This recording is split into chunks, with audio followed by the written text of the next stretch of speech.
special for you. And then later we're gonna show you where we go. Okay? Follow us. Let's go. Let's go.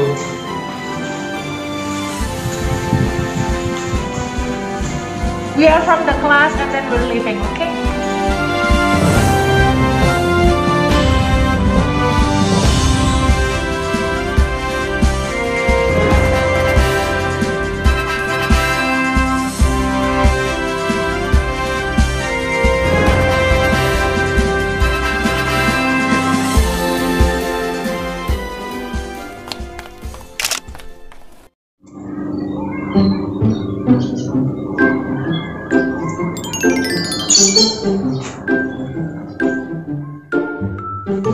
Halo, selamat pagi Pak. Selamat pagi, bisa bersama dengan Mas Saiful. Oh iya. Kita bersama dengan Mas Saiful. Halo. Ya, anak-anak, kita di Nirwana, daerah Sodong, Purwosari, Kacamata Mujen, akan belajar lebih dekat tentang kuda. Bagaimana tentang kuda nanti akan dijelaskan oleh yang bertugas di sini. Yuk kita ikuti bersama Mas Saiful. Oke, we are here now with Mas Dery dan nanti kita mau tanya-tanya lebih jauh lagi. Ini kudanya di sini ada banyak anak-anak. Nanti kita tanya satu-satu. Apa sih bedanya kuda-kuda di sini dengan kuda-kuda yang ada di Indonesia? Katanya di sini impor semua ya Mas ya? Iya. Ya, nanti Mas Dery akan jelaskan. Kita juga akan mengetahui lebih lanjut. Mungkin dia bisa diimpor dari sini, terus adaptasinya seperti apa? Ya, yuk kita lanjut yuk. Ya, ya Mas Dery. Ya, kita Pak. akan bertanya sekilas kuda yang ada di Nirwana ini. Oh, iya. Kuda apa saja gitu? Oh iya ya, Jelaskan. kalau di Nirwana itu kan ada seperti kayak ini namanya Maigel. Maigel itu dia impor langsung dari Belanda. Nah itu, nah ini kebetulan lagi punya anak ini. Nah kebetulan Maigel itu dia, nah itu kalau secara adaptasinya itu emang, jadi dia itu nggak langsung kita beli ke Belanda itu langsung kirim ke sini, enggak. Kita harus ada ini dulu apa, jadi proses-prosesnya itu lewat proses-prosesnya. Jadi kita beli di sana, ntar di sana itu sebelum ke Indonesia itu dia itu masuk karantina dulu 2 minggu di sana. Jadi supaya dicek kesehatannya, terus dia ada penyakitnya apa enggak. Takutnya kan dia kalau langsung ke sini itu takutnya ntar di Indonesia itu dia bawa penyakit dari sana itu. Nah itu makanya kan biar supaya ntar di kuda-kuda di Indonesia pun dia aman, lebih aman kayak gitu. Makanya itu gunanya karantina itu. Nah ntar habis dari sana itu dapat 2 minggu karantina di Belanda itu. Nah itu baru dia tinggal proses pengiriman ke Indonesia. Itu masuknya pesawat khusus buat barang-barang kayak gitu. Nah ntar dari sana nyampe Indonesia, nyampe Jakarta itu harus proses masuk ke karantina juga sama. Di sini juga dicek juga sama kesehatannya, terus dia gimana ininya. Nah, ntar sama buat adaptasinya kan dia, karena kan perbedaan di Belanda, Eropa sama Indonesia kan cuaca kan emang ekstrim banget kan, Indonesia panas. Nah makanya dia itu dimasuk karantina dulu 2 minggu. Kalau emang dia udah istilahnya di Indonesia itu udah cocok sama suhu di Indonesia, itu baru ntar langsung dikirim ke stable yang misalnya kirim ke kita di Semarang sini. Kayak gitu sih prosesnya kalau kuda-kuda impor kayak gitu.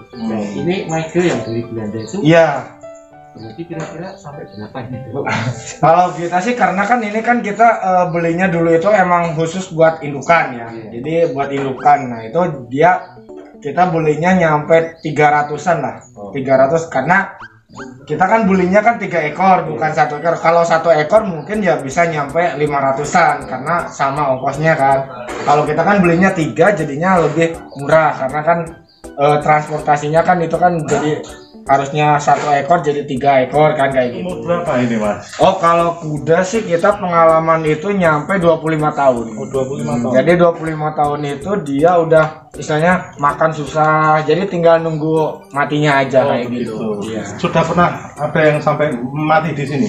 Ada kita dulu ada yang emang ya itu nyampe 25 tahun gitu. Karena kuda itu nggak bisa diprediksi sih Pak, karena itu tergantung pertama itu dia suhu badannya emang benar-benar kuat, itu bisa nyampe 25 tahun ya ataupun lebih, ada yang 30. Tapi kalau kuda itu kebanyakan itu di umur 20 terus 15 tahun ke atas itu dia udah mulai staminanya berturun kayak gitu, ntar ngedrop, akhirnya ya istilahnya dia kayak penyakit ya udah tua lah kayak gitu ya, jadi udah nggak tahan udah suhunya udah nggak tahan suhu, makanya dia ntar ngedrop sakit akhirnya ya mati ada gitu. Jadi nggak tentu sih, tergantung dia suhu tubuhnya emang kuat banget kayak gitu. Jadi nggak terbiasa misalnya mau mati terus misalnya diolah untuk dikonsumsi atau Oh itu enggak, itu beda lagi. Kalau konsumsi mungkin dia karena kuda-kuda yang cacat kayak gitu mungkin ya. Kalau secara langsung disembelih kayak gitu kayaknya enggak. Iya. Sampai memperanakkan berapa itu Mas? 25 tahun itu? Itu ya tergantung dari kitanya yang punyanya, itu emang itu khusus buat breeding itu jadi buat cuma ternak doang. Itu ada yang dilatih, karena kan kalau di Nirwana itu kita kan nggak harus suruh dia beranak terus, berkembang biak terus, karena kita kan sambil dilatih. Jadi misalnya kuda ini baru 3 tahun, nah itu 3 tahun itu dia baru mulai dilatih, ntar biasanya itu nyampe di misalnya 15 ke atas kan dia kan staminanya agak berkurang, nah baru dia masuk breeding peternakan kayak gitu.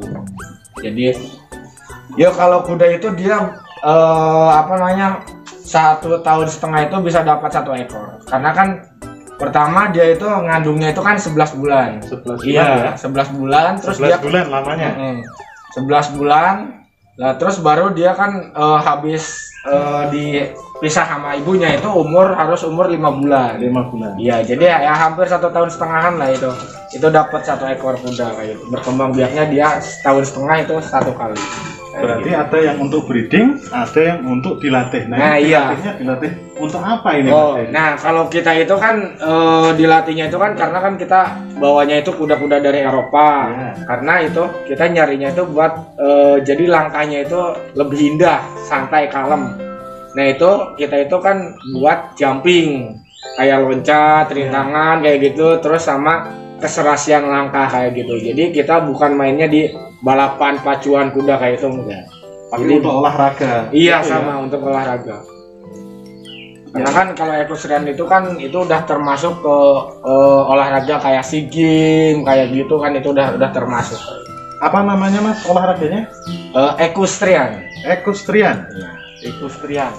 Nah ini juga sama, ini dari Belanda juga ini kebetulan kemarin bareng sama itu. Nah ini termasuk yang kedua ini. Nah, berapa tahun berarti ini Mas? Kalau ini umurnya, ya, umurnya itu 7 tahun, baru 7 tahun. Kalau di kuda itu kan umur segitu itu lebih istilahnya masih muda lah.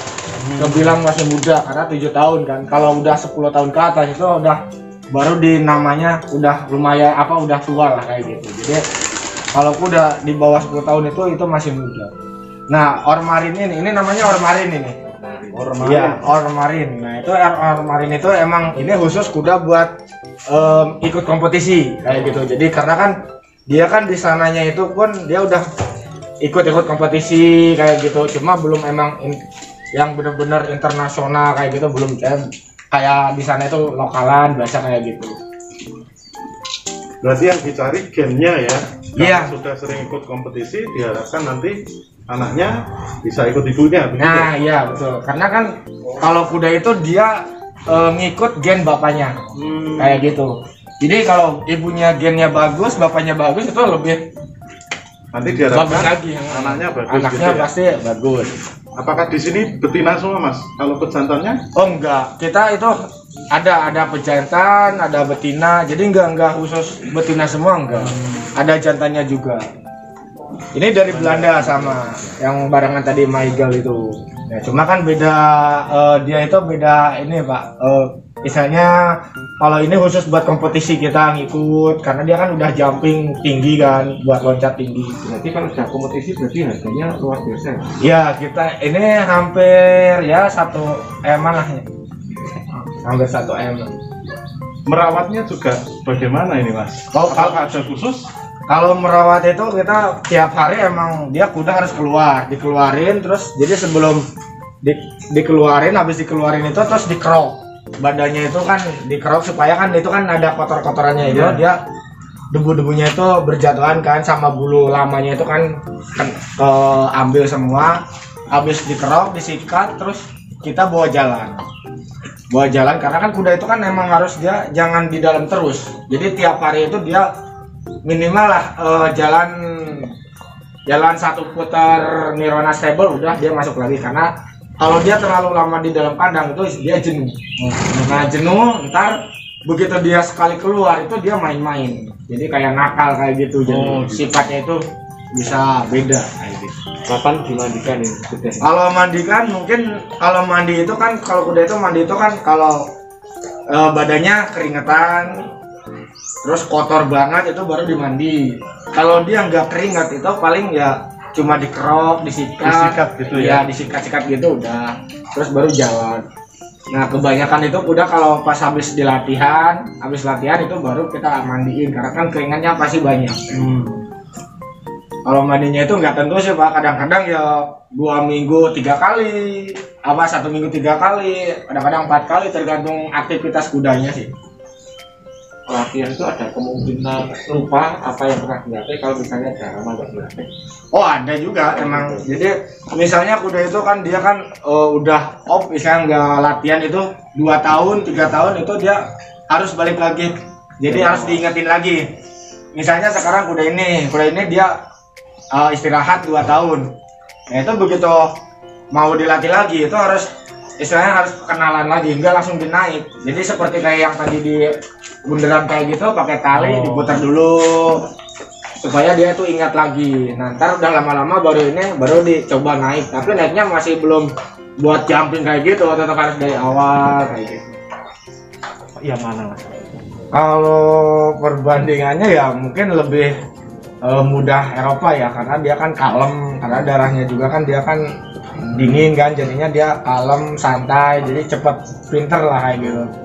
Kalau Indonesia itu kan emang dia darahnya emang panas, jadi sebenarnya kalau buat dia kecepatan Indonesia itu mungkin lebih bagus karena kan dia kan darahnya panas, jadi kecepatan. Kalau kuda Eropa itu emang dia buat santai, kalem kayak gitu. Jadi beda-beda ini sih Pak, beda-beda apa namanya kegunaannya lah istilahnya kayak gitu. Ada kelebihan, ada kekurangan kayak gitu.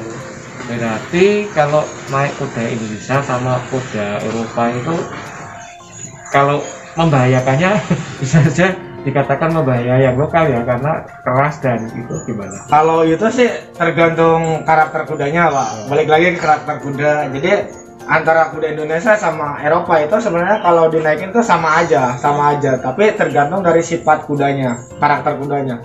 Kalau kudanya nakal, Eropa pun tetap ya membahayakan kayak gitu. Sama juga kayak ini, cuma kalau ngerasain istilahnya di atas kuda lebih enakan, jadi pentalan badan kita itu lebih enak ke Eropa, karena kayak sama kayak mobil bagus sama mobil biasa kan itu beda. Kayak gitu. Di sini kan semua kuda aktif. Ini 15 ekor di sini. Yang di belakang itu jadi masih kuda masih below, anak-anakan umur 1 tahun, terus sama indukan. Bisa dijelaskan Mas masa perkembangbiakan kuda itu dari mengandung itu berapa bulan, kemudian jadi anak kuda sampai itu menjadi remaja itu gimana? Jadi kalau kuda itu dia itu apa namanya mengandungnya itu kan 11 bulan, terus dia lahiran itu, nah terus dia pisah dari ibunya itu nunggu 5 anaknya itu umur 5 bulan. Nah itu 5 bulan 6 bulan baru dia bisa dipisah kayak gitu. Habis dipisah, nah dia habis dipisah itu dia harus nunggu sampai bisa dilatih ya, itu nunggu paling umur 3 tahun.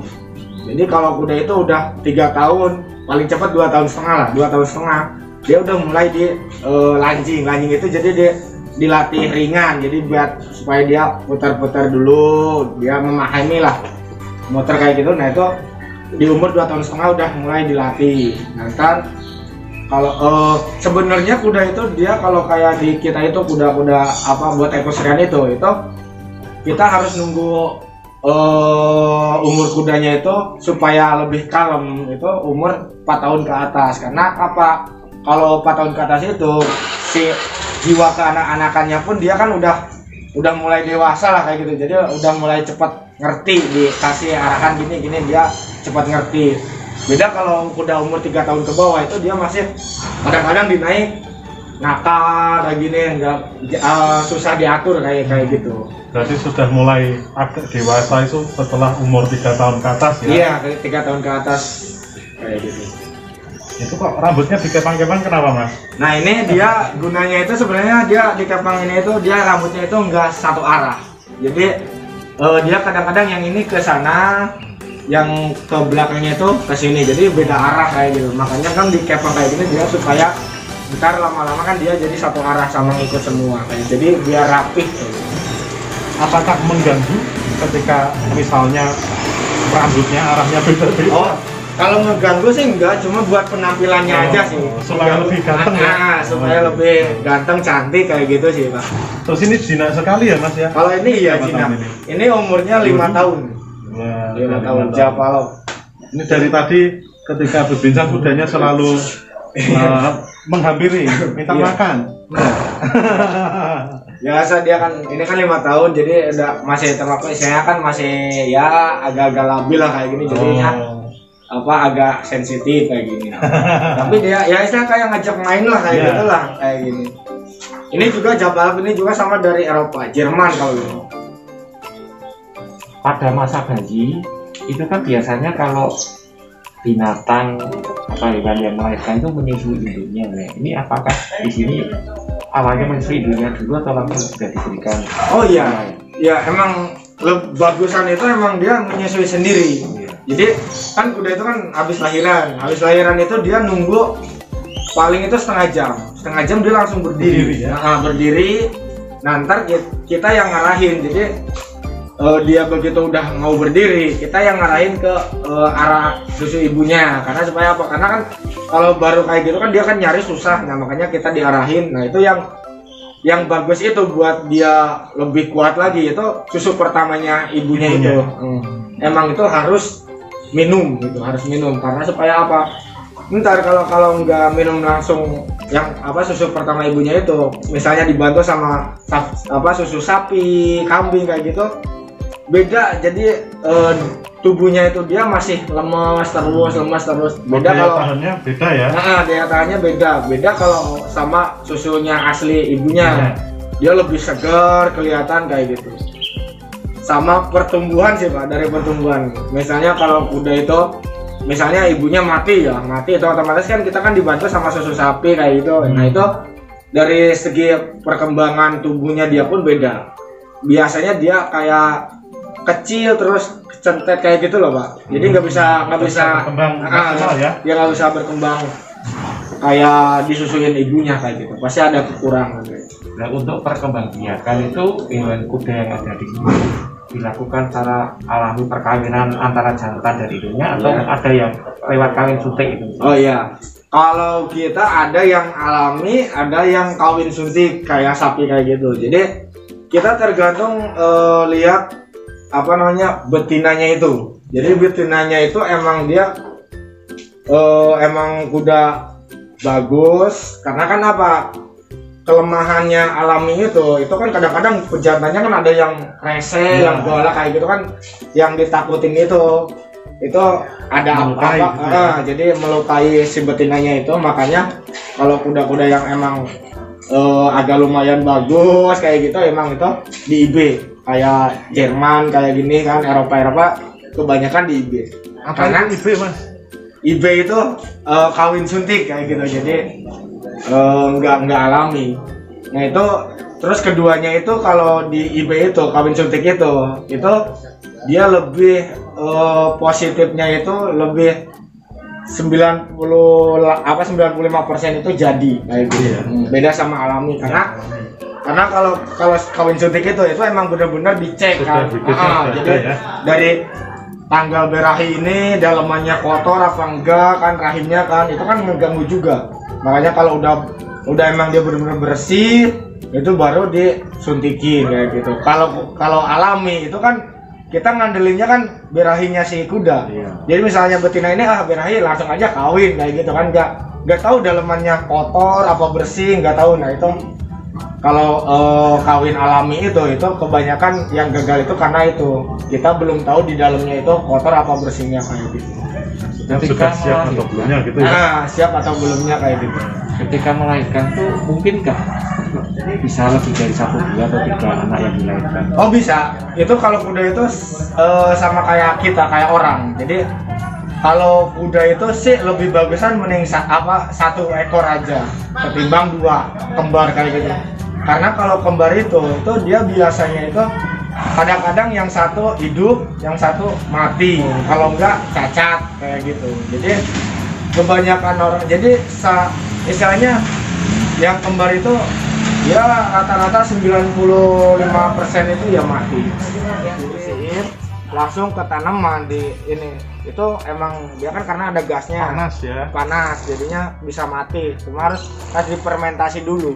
Oh gitu. Iya, jadi dia supaya kena panas, kena hujan, itu kan lama-lama kan jadinya kan hitam kayak gitu. Nah itu lebih bagus dan lebih subur itu malah kalau buat kembang-kembangan kayak gini. Jadi yang seperti ini juga diolah atau enggak? Iya, kita sengaja kan ada pembuangannya kan di belakang. Ya. Jadi kan kita kan ada tempat rumput kayak gitu. Nah itu ini kan yang hari ini misalnya ditumpuk di sana di tempat ini, ntar nunggu 1 minggu 2 minggu kita pindah ke yang ada rumputnya itu. Jadi emang guna banget sih, ke rumputnya pun emang bagus kayak gitu. Itu kotoran kudanya ya? Iya, itu kotoran kuda. Makanannya apa ini Mas? Rumput? Kalau atau makanannya, konsentrat? kalau makanan utama tetap rumput sih, makanan utama. Cuma kita dibantu, misalnya ada makanan tambahan lah, karena kuda kita kan emang kuda-kuda aktif, kuda latihan terus, jadi harus butuh nutrisi lebih ya? Nutrisi lebih kayak gitu. Jadi kita pakai pelet terus vitamin juga ada, terus sama dedak kayak gitu, brand kayak dedak. Paling ada jagung juga ada. Nah, yang terakhir dengan flash ya, nanti karena kudanya banyak sekali kita hanya pilih beberapa saja.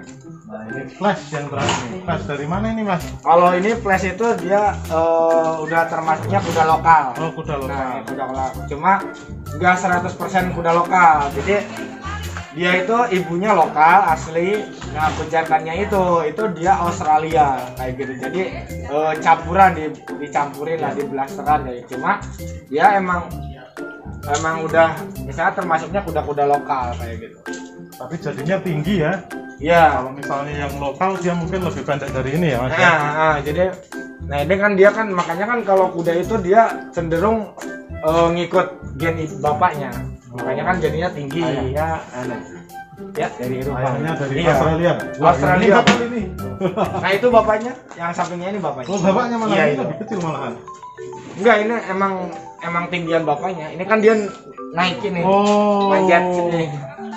Biasa Oh, kebiasaan. manjat. Iya.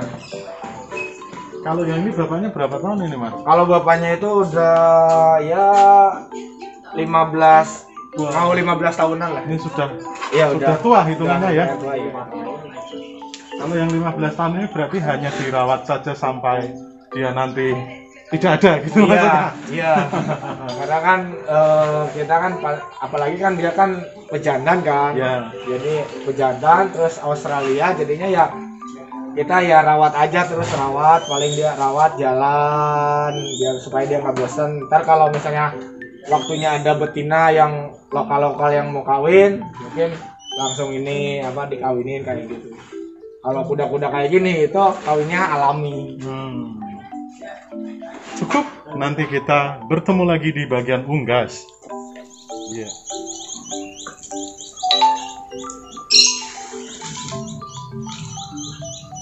Selamat pagi, selamat datang di Nirwana Stable. Perkenalkan nama saya Pak Sutrisno. Nah, kebetulan di sini yang bertanggung jawab untuk merawat unggas yang ada di Nirwana.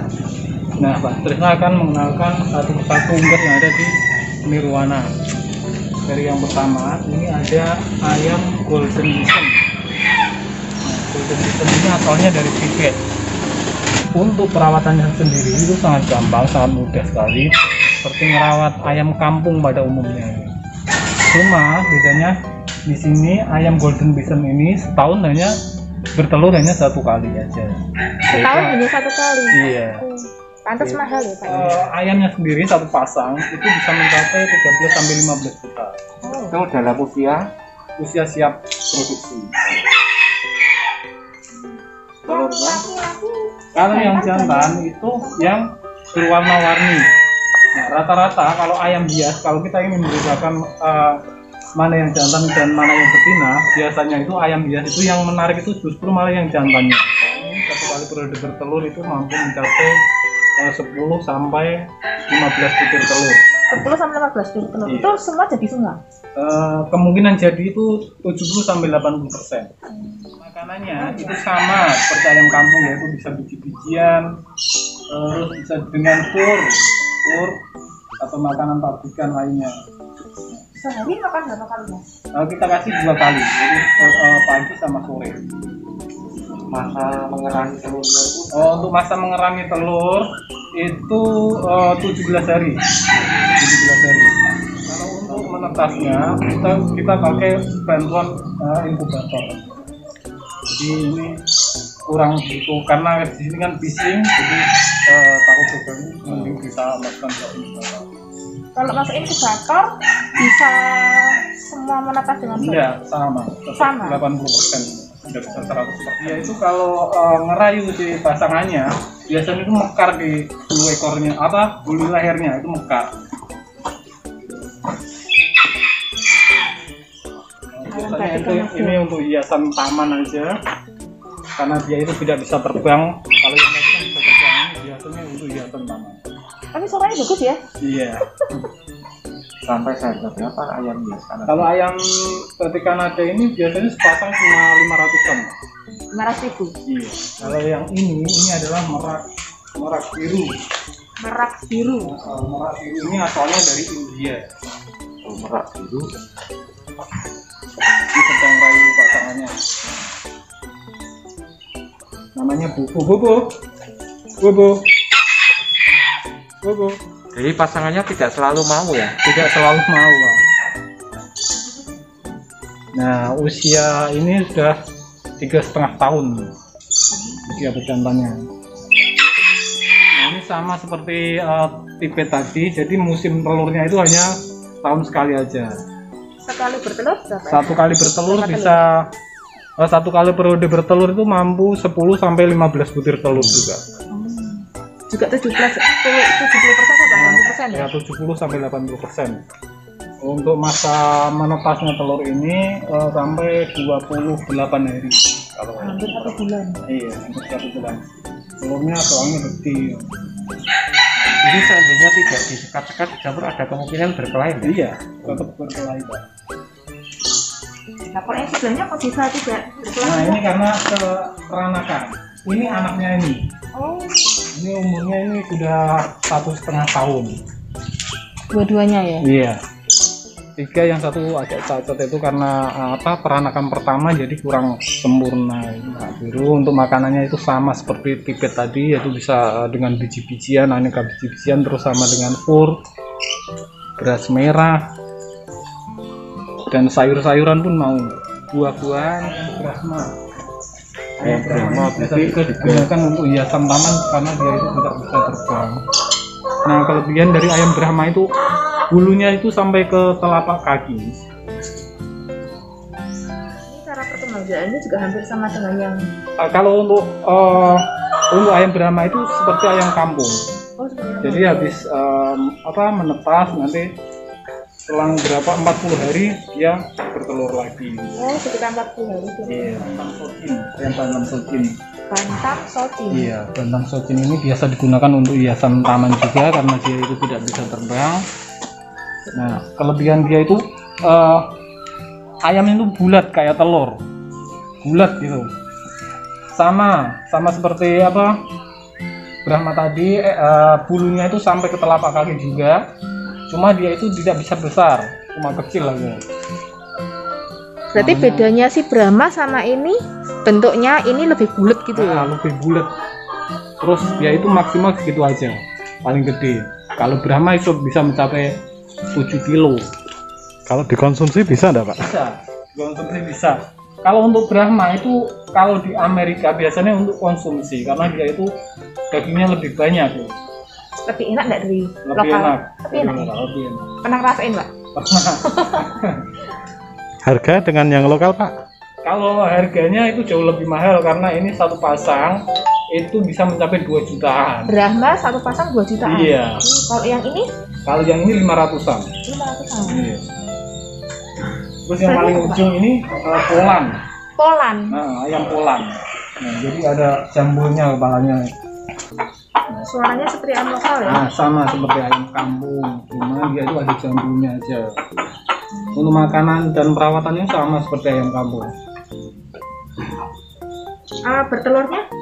Bertelurnya sama seperti ayam kampung, yaitu setelah 40 hari kita pisah anaknya, dia bertelur lagi. Oh. Gitu. Untuk masa penetasannya itu sama pada ayam kampung, yaitu ayam kampung itu kan 21 hari.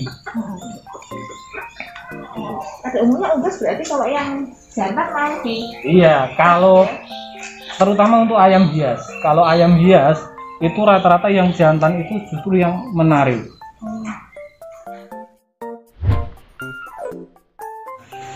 Ini adalah pembeniannya, cara pembuatan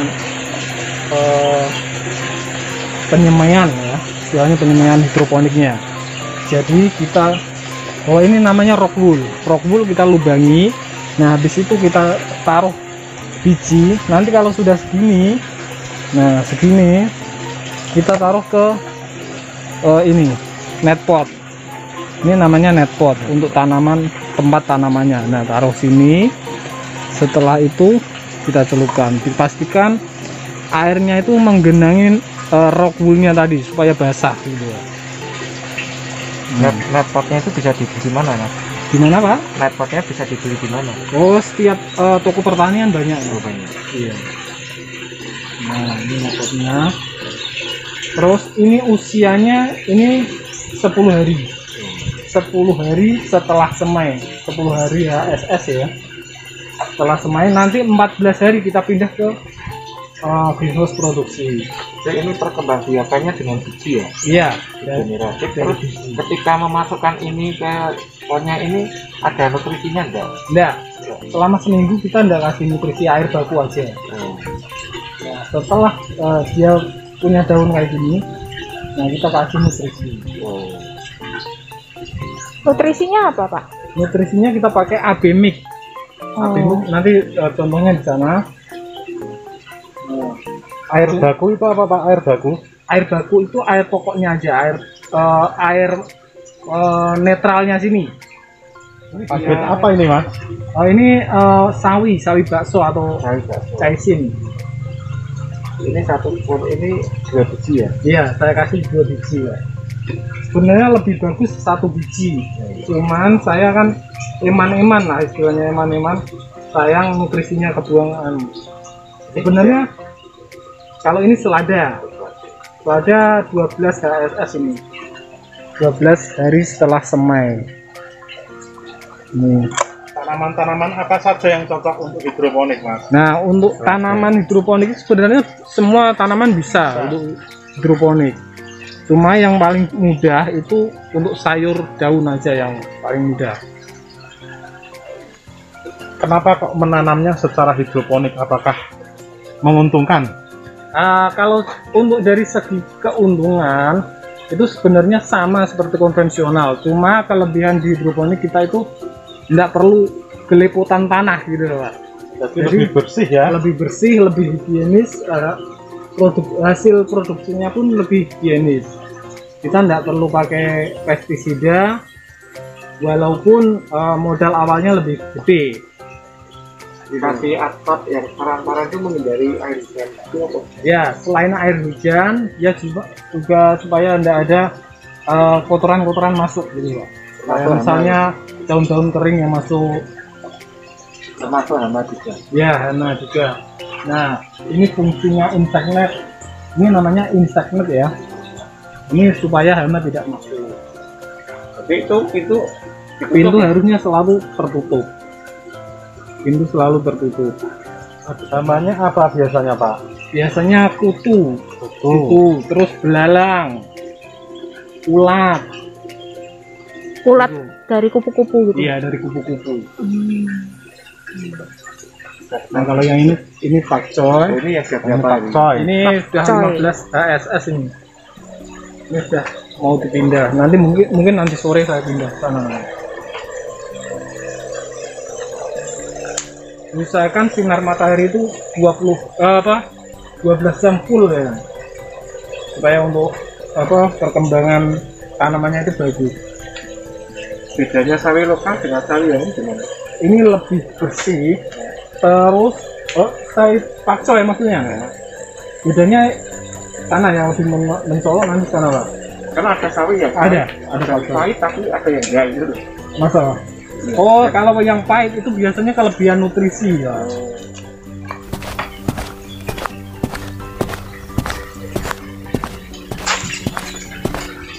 Rumah produksi. Wah, sudah siap panen. Ini 23 HSS nih, sudah siap dipanen.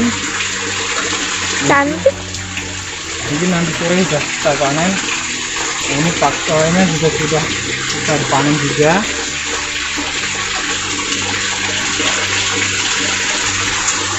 Ini pakcoynya sudah siap panen Pak. Cantik Pak Rus. Memanennya ada yang pembeli yang datang sendiri atau Pembeli datang sendiri biasanya. Kalau sudah tahu kualitas, pembeli datang sendiri. biasanya pembeli pasar latihan ke pasar yang itu modern mall apa? Pasar modern rata-rata Pak. Rata-rata pasar modern. Biasa dijual berapaan Pak? Kalau ini untuk pakcoy ya 250 gramnya itu kita jual 5.000 sampai 6.000. 250 gram. Panen ini 35 hari. iya. Dipanen satu Pak. Iya. Nah, Sekalian. ini jenisnya ini RZ Johnson, jenis import ini. Nah, kalau yang ini Green Rapid, ini benih lokal. Bedanya di sini ini tipis dan ini tebal. Kalian ini potong. Ya, ini dikompres. Bagus gitu.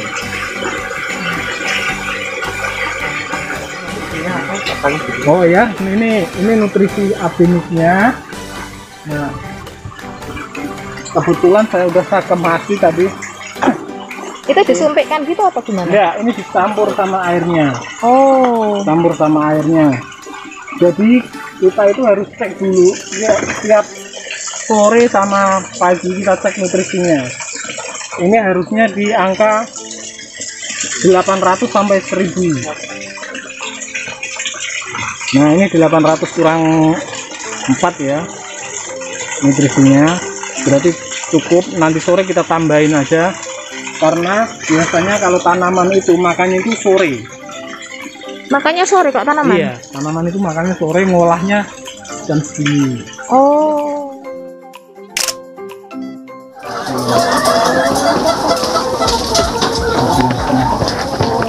Jadi berapa lama ini Mas? Oh, Sampai akhir. sampai akhirnya. Oh, Biar tidak 46 berterus. minggu sampai 100 minggu bahkan. 100 minggu berarti sekitar 4 bulan ya? Oh, 2 tahun nih, hampir 2 tahun. Oh, 2 tahun ya. Oh, betul begini. Jadi setelah nanti tidak bertelur lagi, Dijual dagingnya. dijual dagingnya. Vaksinnya. Satu ayam itu berapa kali vaksin? Kalau untuk suntikan itu bisa mencapai 6 vaksinan sampai produksi ya. Kalau sudah begini mungkin 3 bulan sekali vaksinnya. Karena daya tahan tubuhnya sudah mulai kuat ya. Terima kasih. Yes, siap. Makasih ya Pak. Ya.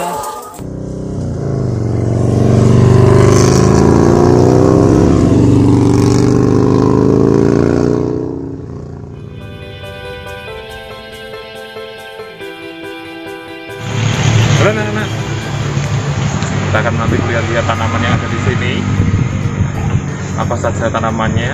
Mari kita masuk ke dalam. Nah, mari kita lihat dulu tanamannya di sini dengan pemiliknya ya. Saya Bea, saya sudah berbisnis kaktus dan sukulen kurang lebih 4 tahun ini. Tempat ini merupakan tempat untuk menanam atau pembiakan kaktus dan sukulen. Jadi antara kaktus dan sukulen itu perbedaannya apa? Baik dari segi fisik, Iya. perbedaan kaktus dan sukulen bisa dilihat pada bentuk badan tanaman. Kalau sukulen itu punya kelopak daun. Iya. Contohnya seperti yang sebelah saya ini. Mari kita lihat. Seperti ini ya. Ini merupakan jenis sukulen. Kalau pada kaktus dia memiliki duri-duri di sekitar tubuhnya. Seperti ini. Jadi perbedaannya antara lain fisiknya juga Iya, sedikit beda. Beda.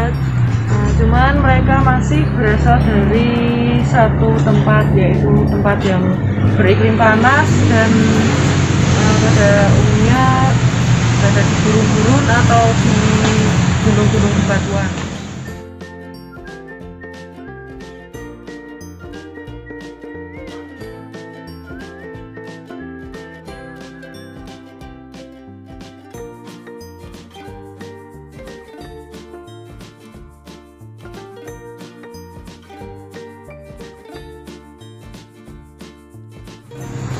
Kalau cara perawatan antara kaktus dan sukulen.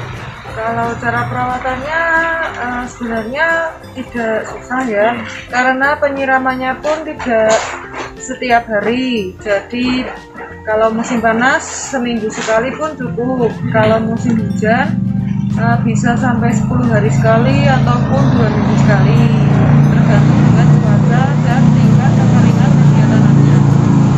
Jadi tidak begitu sulit sebenarnya ya. Yang penting kita bisa lebih peduli dengan tanaman. Iya. Sebenarnya kemudian kalau cara perkembangbiakannya, itu khusus sukulen ini seperti apa?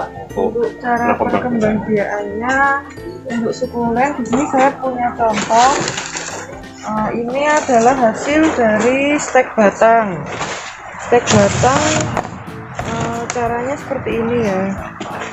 Jadi kita potong setengah badan sukulen, enggak setengah sih ya.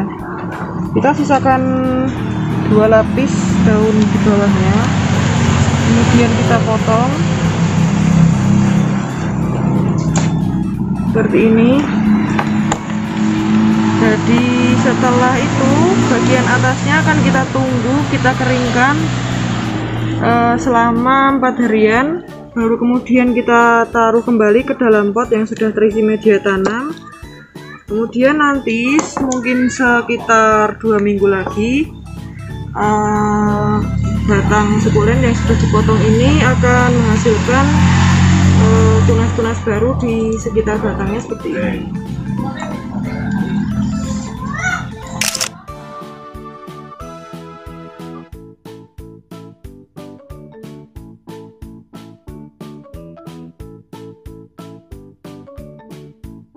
Ini yang stek batang. Ya, kemudian untuk stek daun biasanya kita mengambil daun yang paling tua di bagian bawahnya, harus utuh seperti ini, jangan sampai ada luka. Kemudian harus dipastikan juga bahwa daunnya masih segar dan tidak ada kerusakan supaya dia berhasil untuk menjadi bibit yang nantinya akan tumbuh seperti ini.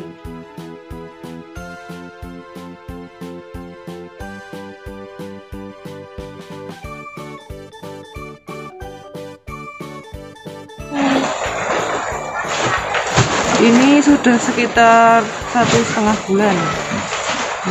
Kalau tingkat keberhasilannya lebih banyak keberhasilannya antara daun atau batangnya?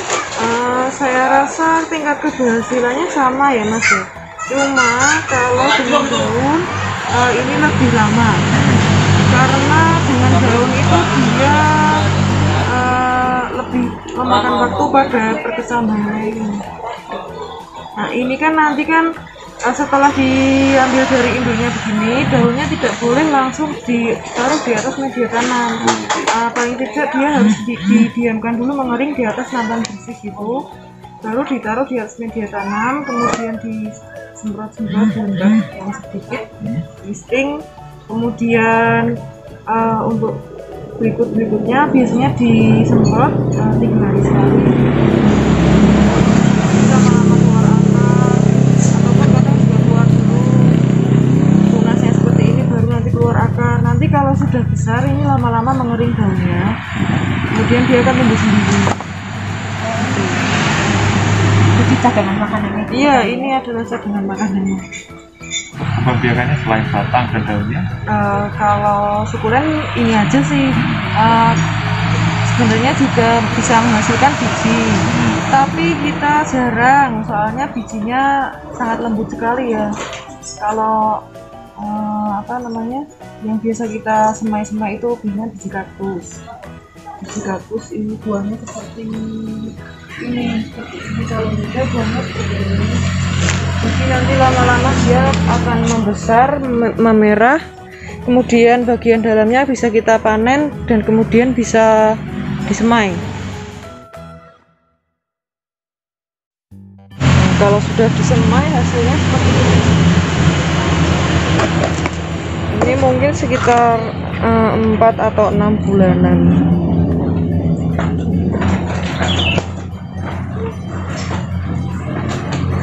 Yang kuning-kuning itu apa, Mbak? Itu pupuk. Ya. Itu ditutup nggak apa-apa, Mbak? Memang harus dijaga kelembapannya. Oh gitu.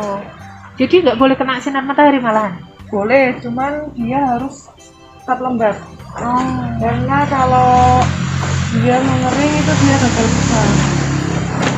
Gagal mengering, dia selnya rusak kan nggak bisa berkembang biak. Padahal di situ ada berapa banyak ya, Mbak? Iya, ada ratusan, ribuan ya. Itu dari berapa biji ya, Mbak? Ini kalau nggak salah dari 2 biji. Oh, dari 2 biji bisa sampai ratusan ya? Kalau besar tergantung juga ukuran buahnya. Kalau dia besar, biasanya satu buah itu berisi sampai 500-an atau 200-an seperti itu. Tapi kan kita kalau menyemai pasti ada yang nggak hidup. Jadi ada yang gagal bertunas seperti itu. Antara 500 itu kan yang tumbuh berapa? Biasanya kalau udah diseleksi udah misalkan dari seperti ini sampai ukuran pot bulanan seperti ini ya paling yang tumbuh 200-an, 100-an gitu. Oh, gagalnya juga banyak juga ya, Mbak? Ya bisa karena faktor parasit, jamur seperti itu, atau hama-hama insek lainnya seperti itu. Dengar-dengar katanya kalau ini ada waktunya sih sukulen tuh bisa harus dipindah media per 6 bulan sekali ya. Itu indikatornya apa? Sebagai berfungsi sebagai supaya dia media tanamnya tetap subur. Kemudian kalau pertumbuhannya sudah melampaui ukuran pot, dia butuh tempat yang lebih besar seperti itu. Apakah semakin besar potnya dia semakin bertumbuh lebih besar? Enggak juga. Oh, enggak ya, tergantung sama umurnya. Jenis. Oh, tergantung umur dan umurnya. jenis, terus kesuburan tanahnya seperti itu. Oh, banyak faktor berarti ya, Mbak ya.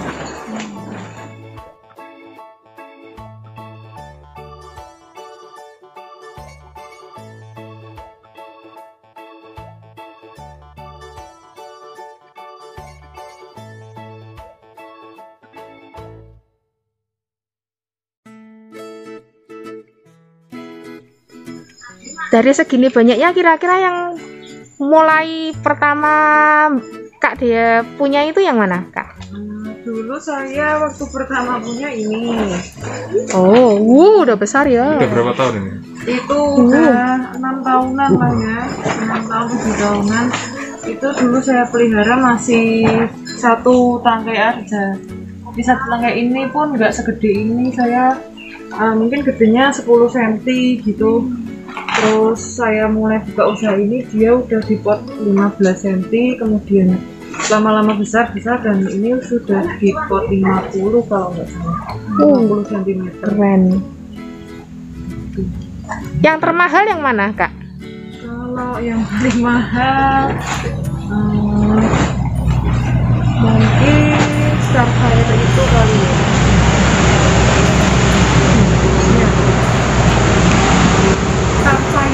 Starfire. Oh, dari Starfire. Itu Harganya? ada, ini nanti akan jadi buah atau enggak ya? Iya, bisa jadi buah. Buahnya. Semua bunga-bunga warna pink ini bisa jadi buah. Iya, jadi polinasi alami dari serangga itu membantu penyerbukan, kemudian dia jadi buah. Mereka ini berbunganya ini lama nggak sih, Pak? Berbunganya paling seminggu 2 mingguan kali ya. Oh, cepet ya berarti ya berbunganya. Tapi untuk jadi buah yang bisa dijadikan banyak bibitnya itu memakan waktu proses berapa lama? Kira-kira 1 bulan sebelum saya jadi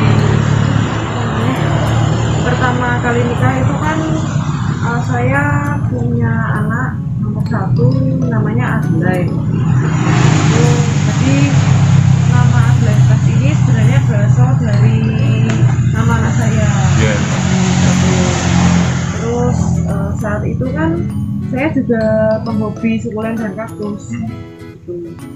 Nah, karena saya bosan nganggur di rumah, akhirnya suami saat itu kasih modal buat saya untuk coba usaha jualan tanaman. Waktu itu tahun 2017. Tahun 2017 bulan Agustus atau September gitu. Ya, kira-kira bulan-bulan ini ya. Bulan-bulan ini 4 tahun yang lalu. Nah, saat itu saya coba stok sekitar 50 pot dulu sih, dan belum sebanyak ini, belum di daerah ini, masih di pinggir jalan raya sana itu. Berarti dulu tempatnya bukan di sini tapi ya di seberang sini di teras rumah mertua di situ. Okay. Kemudian semakin berjalannya waktu itu kan yang beli kan paling tetangga yang beli. Nah, karena kan tempatnya juga nggak kelihatan kalau dari pinggir jalan. Saat itu kemudian semakin berkembang. Saya menyewa tanah, kemudian membangun greenhouse. Saat itu baru ada yang di sebelah sini. Kemudian saya lebarkan ke sana, kemudian naik ke atas dan sekarang jadi seperti ini. Oh, berarti awalnya ini ya, di sini cuma ya. yang satu ini aja. Tempat yang ini terus yang itu. Tempat itu. Kemudian yang di belakang. Iya. Berarti yang di meja ini semua nggak dijual atau gimana? Ada beberapa yang dijual. Oh, ada beberapa yang dijual. Memang nggak saya kasih harga karena kan harga di pasaran itu kan berubah-ubah. Seperti itu. Kalau yang di belakang itu memang dikembangbiakan gitu ya? Iya, saya kembangbiakan sendiri. Terus yang jenis-jenis impor seperti yang seperti ini dan ini juga belum siap dijual kan. Umur kaktus itu kan dia besarnya lama, jadi itu juga yang membuat harganya mahal. Paling 1 tahun itu kalau yang varigata seperti ini yang memiliki warna hijau, merah, dan kuning itu 1 tahunnya bertambah 1-2 cm aja Oh, diameternya. dalam 1 tahun dia cuma membesar. Iya, betul. Oh, berarti kalau kayak gini nih umurnya kira-kira udah berapa? Udah berapa kira-kira? Mungkin 6 tahun. Wah, 6 tahun. Oh, pantes aja sayang-sayang kalau dijual ya, Mbak. Nah, karena itu kan kita juga terkendalanya sama waktu itu, karena kan jenis-jenis kaktus itu kan banyak gitu ya? Banyak sekali, dan hampir setiap tahun ada hybrid baru, jadi nama-namanya baru terus. Yang jadi petani kaktus di Indonesia tapi belum banyak. Kalau yang jenis-jenis Belum terlalu ini, populer ya, gitu ya? jenis-jenis seperti ini kan dia mahal juga karena banyak orang-orang tertentu. Apa ini termasuk kaktus jenis langka gitu? Termasuk iya. Oh, jenis termasuk koleksi. jenis langka ya? Itu multicolor. Multicolor. Iya. Ini ada ininya ya Pak? Iya. Bakal bijinya ya? Bijinya. Iya.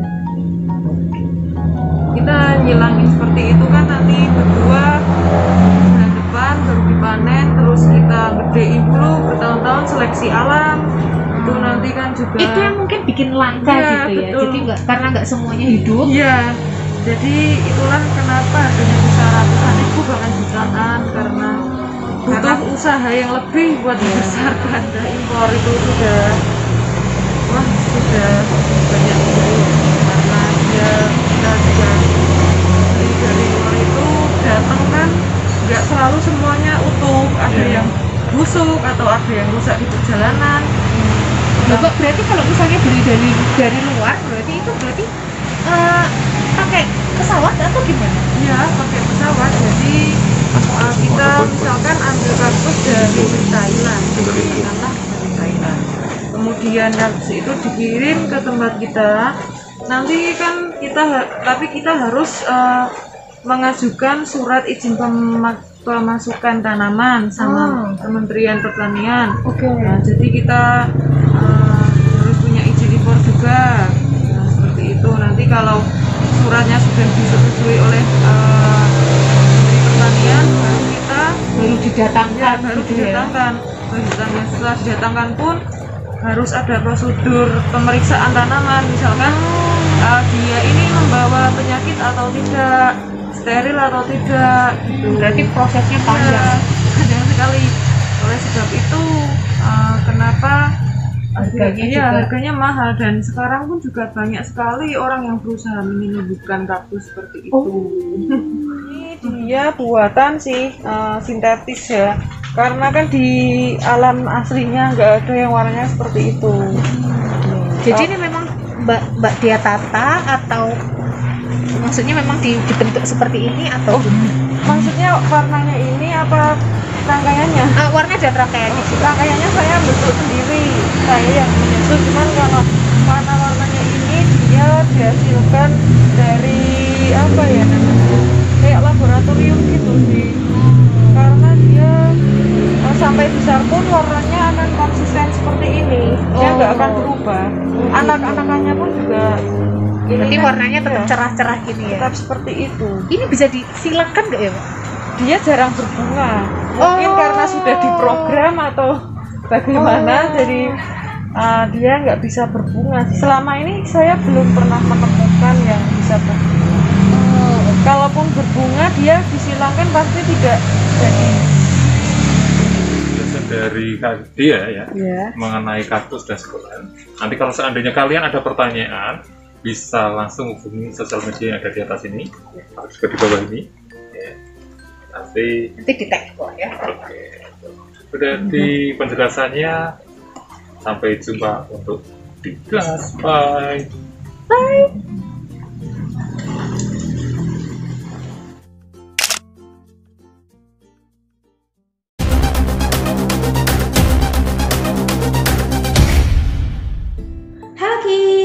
After you learn about some plants, including succulents, now it's your turn to practice succulents propagation using its leaves or stem.